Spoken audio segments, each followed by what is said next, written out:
दार्जिलिंग यह north east India में waste Bengal का हिस्सा है, जहाँ चारों तरफ नजर घुमाने पर डीप ग्रीन वैलीज ही दिखेंगी। हिमालय की गोद में बसे इस ब्यूटीफुल शहर में उत्पादन होता है world's most fabled highly prized black tea, the Darjeeling tea का। दार्जिलिंग टी अपने मस्केटल फ्लेवर और फ्रूटी अरोमा के लिए जानी जाती है। दार्जिलिंग में चाय उगाने की शुरुआत ब्रिटिश राज के दौरान 1840 के दशक में हुई थी। ब्रिटिश चाय के शौकीन थे, वे चाइना से चाय मंगवाते थे, परंतु एंग्लो सिनो वॉर के कारण उन्हें चाइना से चाय मंगवाने में दिक्कत हो रही थी। इसलिए ब्रिटिशर्स ने अपनी ही कॉलोनी में चाय उगाने की सोची। कई लोकेशन को टेस्ट किया गया, आखिर में दार्जिलिंग की आबो हवा में उत्पादित चाय सबसे बढ़िया निकली। दार्जिलिंग चाय एक एवरग्रीन प्लांट कैमेलिया सिनेंसिस की पत्तियां होती है। यह पौधा भारत में चाइना से लाया गया था, जो 9 फीट तक की ऊंचाई तक उगता है। यह एक कठोर पौधा होता है जो ठंडी सर्दियों का सामना करने में सक्षम होता है। इसका आर्थिक जीवन कम से कम 100 वर्षों का होता है। चाय उत्पादन के लिए 600 से 2000 मीटर का एल्टीट्यूड अच्छा होता है। मिट्टी का पीएच मान 5.4 से 5.8 तक होना चाहिए। वेल ड्रेन्ड सॉइल होनी चाहिए। आइडियल टेम्परेचर 18 डिग्री सेल्सियस से 30 डिग्री सेल्सियस होना चाहिए। न्यूनतम बारिश 45 से 50 इंच तक होनी चाहिए। चाय उगाना यह एक लेबरियस वर्क है। सारी पत्तियों को हाथ से ही चुना जाता है।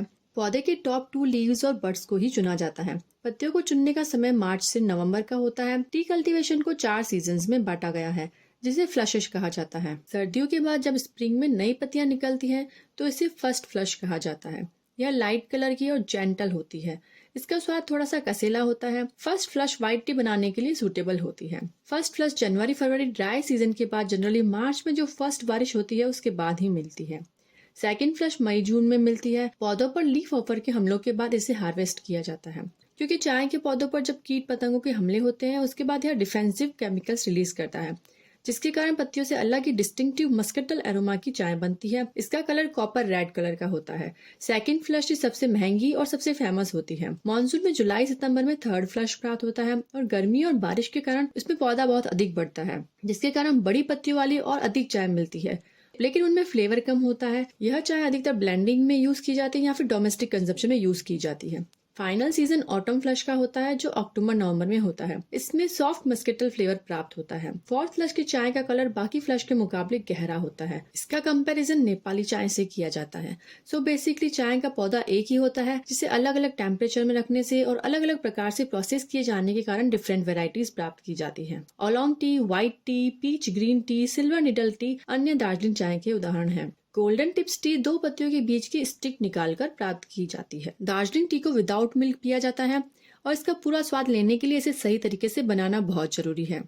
इसे बनाने के लिए पानी गर्म करेंगे। पानी में हल्के से बुलबुले उठने पर गैस बंद कर देंगे। एक कंटेनर में जिसमें पहले से ही टी लीव्स रखी होंगी, उसमें ऊपर से गर्म पानी डालेंगे, जिसे 3 से 5 मिनट तक रखेंगे, और फिर यह चाय तैयार है। टी को ज्यादा उबालना नहीं चाहिए। ज्यादा खोल से दार्जिलिंग टी खराब हो जाती है, उसका टेस्ट खराब हो जाता है। दार्जिलिंग टी के बहुत सारे हेल्थ बेनिफिट्स भी होते हैं। दार्जिलिंग टी में बहुत सारे एंटीऑक्सीडेंट होते हैं, जो फूड डाइजेशन में हेल्प करते हैं, जो हार्मफुल केमिकल और टॉक्सिन्स को कम करती है और फास्ट और स्मूथ डाइजेशन करती है। दार्जिलिंग टी स्ट्रेस रिड्यूस करने में हेल्पफुल होती है, साथ ही यह वेट लूज करने में भी मददगार होती है। कैंसर से लड़ने में मददगार होती है। कार्डियोवास्कुलर हेल्थ बूस्ट करने में भी हेल्पफुल होती है। यह स्ट्रेस हार्मोन कॉर्टिसोल को रेगुलेट करती है, जिसके कारण स्ट्रेस कंट्रोल करने में हेल्प मिलती है। यह डिहाइड्रेशन को कम करती है, बैड कोलेस्ट्रॉल को कम करती है, बोन डेंसिटी बढ़ाती है, साथ ही साथ कैविटी से भी बचाती है। 1983 में दार्जिलिंग टी का लोगो भी बनाया गया था, जिसे सेकंड जीआई टैग प्राप्त है, जो टी बोर्ड ऑफ इंडिया के पास है। टी बोर्ड ऑफ इंडिया द्वारा 87 रिकॉग्नाइज्ड गार्डन हैं, जहां दार्जिलिंग टी उत्पादित की जाती है।